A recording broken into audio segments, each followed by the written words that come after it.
Comissão Executiva, muito bom dia. Dia 12 de junho, Portugal cumpriu 3 décadas de caminhada europeia. Em 1985, Lisboa assinou o Tratado de Adesão, em conjunto com Madrid, e aderiram ao então Clube dos 12 e à Comunidade Económica Europeia. Em 2015 são 28 os Estados-membros e muita coisa mudou na agora União Europeia. Em estúdio para falar deste tema conto com a presença de Isabel Meireles e António Neto da Silva. Aos dois muito bom dia, obrigada por estarem aqui connosco. Isabel, começo por si, pelas senhoras primeiros. Nesta caminhada de 30 anos, o saldo é positivo? Respondendo diretamente à sua questão, eu diria que o saldo é bastante positivo. Claro que poderia ter sido muito mais, porque temos que distinguir aqui dois períodos, duas fases. Uma que correu relativamente bem, embora com opções erradas, pelo menos podemos constatar hoje, que foi o período que vai entre 1986, data em que o tratado entrou em vigor, embora ele tivesse sido assinado em 85, de 86 a 2001, e aí houve um franco desenvolvimento do país, continuo a dizer, com algumas opções muito erradas, e depois um período de afastamento, de não convergência com a União Europeia, que vai de 2002 até hoje, 2015, até o ano de 2015. Entre 1986 e 2001, até por força do impacto dos fundos estruturais e do Fundo de Coesão, porque não nos podemos esquecer que, para além dos fundos ditos estruturais que todos os países beneficiam, havia países que eram os países da coesão, entre os quais Portugal se encontrava, que tinham a duplicação desses fundos, e foi graças a Jacques Delors, em 1986, justamente, com a assinatura do Ato Único Europeu, em que foi criado o princípio da coesão económica e social, que permitiu, de facto, a transferência de fundos de países e de regiões mais desenvolvidas para regiões menos desenvolvidas. Portanto, neste período, digamos que houve uma fase em que os portugueses não tinham ainda acesso ao básico, a infraestruturas, a saneamento básico, a casas, a melhor educação, a um consumo de bens essenciais e, portanto, tudo isso começou, se calhar, em excesso, ou seja, passámos do 8 para o 80 e o consumo disparou. Disparou quer o consumo privado, quer o consumo público. Foi caracterizado por um crédito barato, abundante, fácil, que vemos agora que permitiu, infelizmente, endividar quer as famílias, quer as empresas, quer a própria máquina do Estado. Houve orientações que fundamentalmente visavam a coesão territorial e menos a competitividade e menos a produtividade que lhe está associada e, portanto, fizeram-se muitos investimentos baseados no modelo de dívida, de endividamento, e que, como eu disse, desvalorizou a competitividade e que hoje vemos com a globalização que, de facto, foi um modelo errado. Fez muitos investimentos sem retorno, que, no fundo, acabaram por ser despesa, estou a falar, enfim, da parte mais conhecida e se calhar mais consensual, que é mais visível também. Exatamente as infraestruturas viárias, rodoviárias, rotundas, pontes, viadutos, etc., etc., que ultrapassaram largamente aquilo que a média europeia em termos destas infraestruturas existia e, portanto, foi considerado como despesa, porque hoje, obviamente, é preciso a manutenção e provavelmente, digo eu, não necessitaríamos, enfim, de uma rede tão ampla de estradas. E, portanto, se quisermos, de forma muito sumária, foram estas linhas estratégicas que são suportadas depois em termos estatísticos, aliás, por um estudo belíssimo, dos melhores que tem sido feito em Portugal nesta matéria da Fundação Francisco Manuel dos Santos, que demonstra estatisticamente, com dados que vão desde este período de 86 até 2010, de facto, o que é que melhorou, o que é que piorou, quais foram as apostas certas que devem ser mantidas e aquelas apostas menos certas ou mesmo muito erradas que devem ser um farol para que no futuro não se repitam os mesmos erros. Depois de uma visão sumária, também elaborada aqui por Isabel Meireles, António, como é que faz este balanço destas 3 décadas de Portugal na União Europeia? Nós não podemos distinguir a participação de Portugal na União Europeia da participação ou daquilo que é a função essencial da União Europeia. A União Europeia é uma construção para assegurar a paz na Europa. E nós temos há 60 anos paz na Europa. Isto, dito assim, parece muito déjà vu, mas a grande verdade é que isso significa que os nossos filhos, nós próprios, os nossos netos, não foram mobilizados para irem para uma guerra onde poderiam morrer e onde morreram milhões e milhões de europeus em 2 guerras chamadas mundiais anteriormente. E esta é a grande construção da Europa. Este é o ponto fundamental e, portanto, é muito bom que Portugal esteja integrado na Europa. Por outro lado, Portugal passou, após 1986, data em que eu fui para o Conselho Económico e Social como representante da indústria portuguesa e, portanto, vivi por dentro os primeiros anos da integração até 1990, Portugal deixou de ser um pequeno país com 10 milhões de habitantes para passar a ser um mercado que atingia, na altura, à volta dos 300 milhões de habitantes. Isso provocou um interesse acrescido a nível mundial sobre Portugal, dadas as suas próprias características, e não foi por acaso que investimentos como a Auto Europa, cuja negociação eu chefiei, se fizeram em Portugal. A Auto Europa nunca teria vindo para Portugal se não fosse o facto de estarmos integrados na União Europeia e termos acesso a um mercado tão amplo quanto aquele que pudemos ter com essa integração e que foi crescendo à medida que outros países foram entrando para a União Europeia.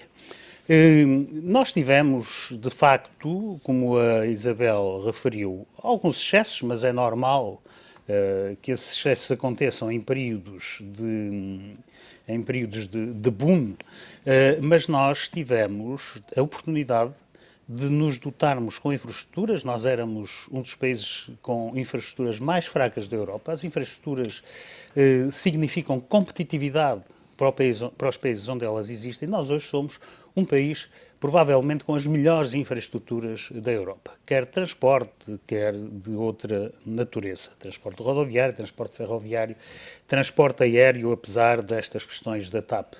E, portanto, nós criamos condições para que o país fosse competitivo.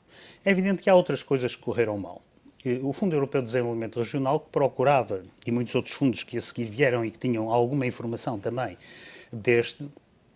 que procuravam descentralizar a atividade económica e, portanto, levá-la para o interior no sentido de promover um equilíbrio entre as regiões em termos de crescimento, e que não teve em conta o facto de, enquanto os políticos dormem, o mercado continua a funcionar, ou seja, é muito difícil contrariar o mercado, porque nós, quando entramos para a União Europeia, precisávamos ser competitivos. Não era apenas o problema do equilíbrio entre as regiões, que obviamente do ponto de vista social era importante, até para que um transmontano se sentisse também europeu, mas nós tínhamos aquilo que é inevitável quando se abrem fronteiras, que é uma concorrência acrescida e, portanto, a tendência para a localização do investimento nas regiões onde ele podia ser mais produtivo, atingir níveis de produtividade maior, que ao fim e ao cabo era onde estava também a mão de obra especializada, porque no interior, infelizmente, não a tínhamos.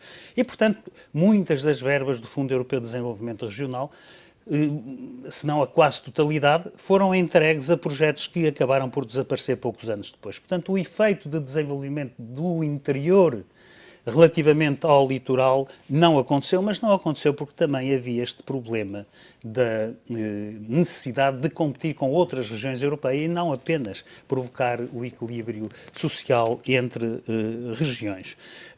Portugal passou a fazer parte da decisão europeia. Ou seja, se porventura a União Europeia tivesse continuado, se porventura, e isso obviamente iria acontecer, a Espanha tivesse aderido e nós não tivéssemos entrado na União Europeia, seria a catástrofe para Portugal. O que é que nós teríamos feito? Eventualmente virávamos para a África, mas conhecido que é o baixo andamento das economias africanas, podíamos tirar já uma fotografia daquilo que teria acontecido a Portugal.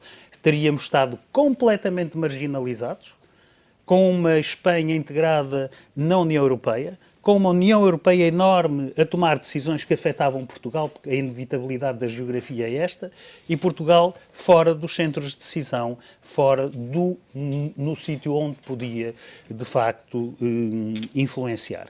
Por outro lado, também, a nossa relação com o nosso gigantesco vizinho, que é a Espanha, teria sido completamente diferente. A Espanha, obviamente, estando Portugal na União Europeia, as relações bilaterais não são relações bilaterais enquanto tal, são relações dentro do quadro da União Europeia e, portanto, a diminuta dimensão terrestre que nós temos relativamente à Espanha é muito mais compensada em termos de capacidade de negociação e de equilíbrio transfronteiriço entre as regiões da Europa. E, portanto, estes pontos são pontos fundamentais. O balanço da adesão de Portugal à União Europeia é um balanço extraordinariamente positivo.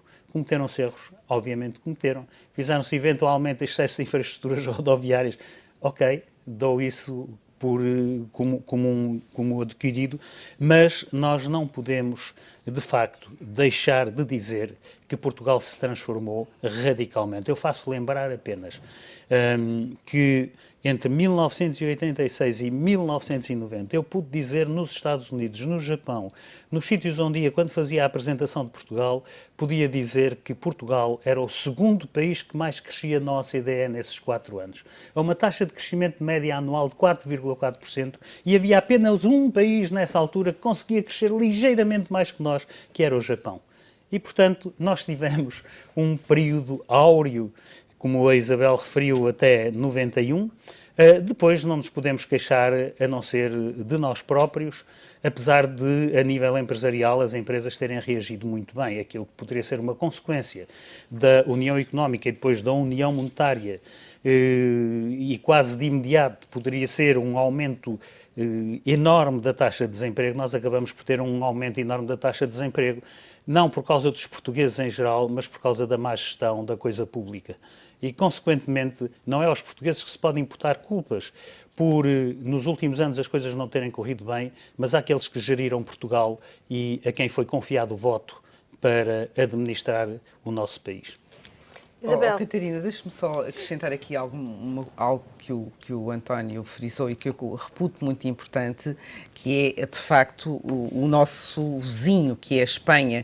Nosso país periférico, encurralado entre um grande país e uma costa marítima imensa, de facto, tínhamos aqui um estatuto difícil e contribuía para essa paz de que o António também falou e que é o princípio e o fim o objetivo máximo da construção, primeiro das comunidades e agora da União Europeia. E recordo que nós pedimos a adesão antes da Espanha e que a Espanha... Foram 8 anos de negociação. Exatamente, imensos entraves.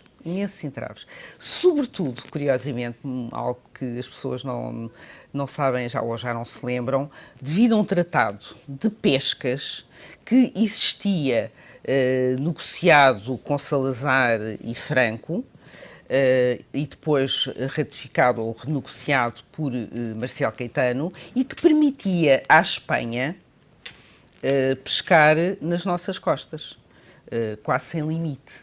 Ora bem, se nós levássemos esse tratado e não o denunciássemos, isso adquiriria direitos históricos e as nossas costas ficariam invadidas pelos barcos espanhóis, que nessa altura eram a terceira maior frota mundial, depois da Rússia e do Japão. E, portanto, isso ia nos prejudicar enormemente, sendo que a negociação era feita de uma maneira em que Portugal tinha poucas hipóteses de intervir, e a Espanha também, porque quem tinha o direito de iniciativa era a Comissão Europeia que apresentava as propostas e este tratado de pesca estava a emperrar as negociações, até que houve alguém que teve uma ideia muito interessante e disse, bem, resolvam lá isso de forma bilateral, à margem das instituições europeias, e foi aí que Soares e Soares rapidamente tratavam-se por tu e diziam, olha, eu vou mandar um emissário para denunciar o Tratado de Pescas, e assim foi, e foram desbloqueadas mais facilmente as negociações. Mas outro elemento histórico que contribuiu também para o acelerar das negociações da entrada, da adesão, quer de Espanha, quer de Portugal, foi o golpe de Estado falhado de António Terrero Molina, que entrou, se recordam, pelas cortes de pistola na mão, aos tiros, e que assustou enormemente os parceiros europeus, dizendo, bem, isto vai se tornar outra vez uma ditadura à América Latina. Portugal já teve aquele período conturbado de 1974-75, e, portanto, a questão política de consolidar a democracia dos dois países foi determinante para o parecer que a Comissão Europeia deu relativamente à adesão quer de Portugal, quer de Espanha, dizendo, embora estes dois países ainda não preencham critérios económicos mais difíceis, como, por exemplo, terem uma economia competitiva face ao mercado interno, apesar de tudo, o nosso parecer é positivo, porque a adesão destes dois países vai ser determinante para a consolidação da democracia. E foi estes dois pontos, um ponto, digamos, bilateral, mas depois um ponto fundamental, que era o critério político da democracia e de ajudar estes países a que não houvesse mais derivas totalitárias, que permitiu exatamente que as negociações avançassem mais rapidamente e nós pudéssemos assinar em 1985 o tratado que nos abriu as portas da Europa.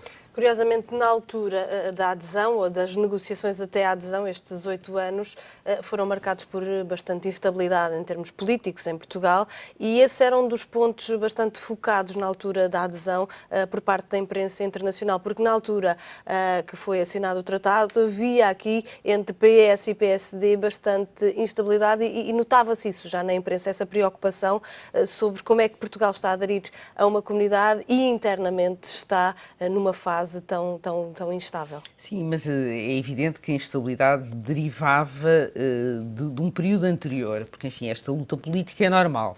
Aliás, ainda hoje vemos em países em que a democracia parecia estar consolidada, que de repente começam com derivas ou de extrema-direita ou de extrema-esquerda, e já não vou para o caso da Grécia, vou, por exemplo, para o caso da Hungria, em que Viktor Orbán é, de facto, uma pessoa com características pouco democráticas, chamemos-lhe assim.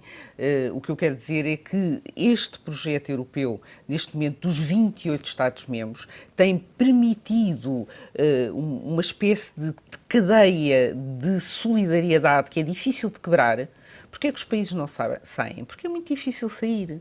Porque agora senão, estamos na iminência de haver, possivelmente, fala-se de uma possível saída da Grécia. Grexit, se calhar também um Brexit, sei lá, vamos ver o que é que o referendo trará. Há, portanto, toda uma série de variáveis, daí que o período que marcou a adesão de Portugal de 2002 até 2015 também tenha sido menos favorável.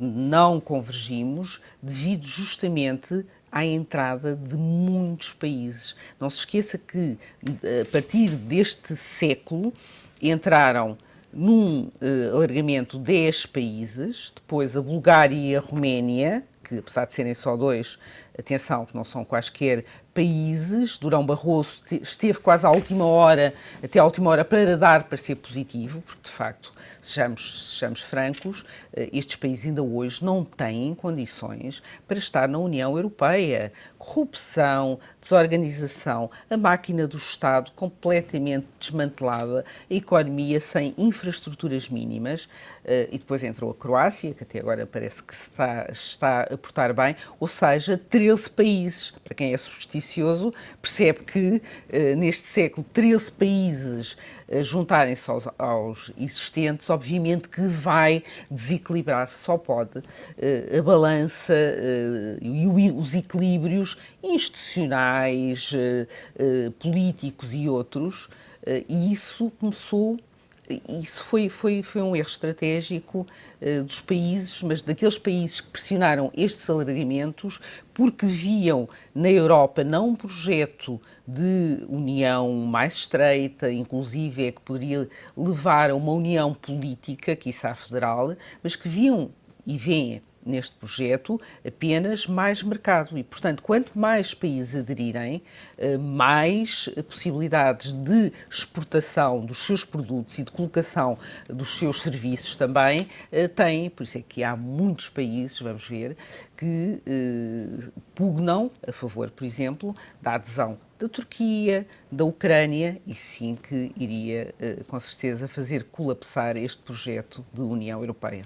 Já voltamos a conversar. António, já lhe dou a palavra logo a seguir, aqui a um curto intervalo. Voltamos já a seguir.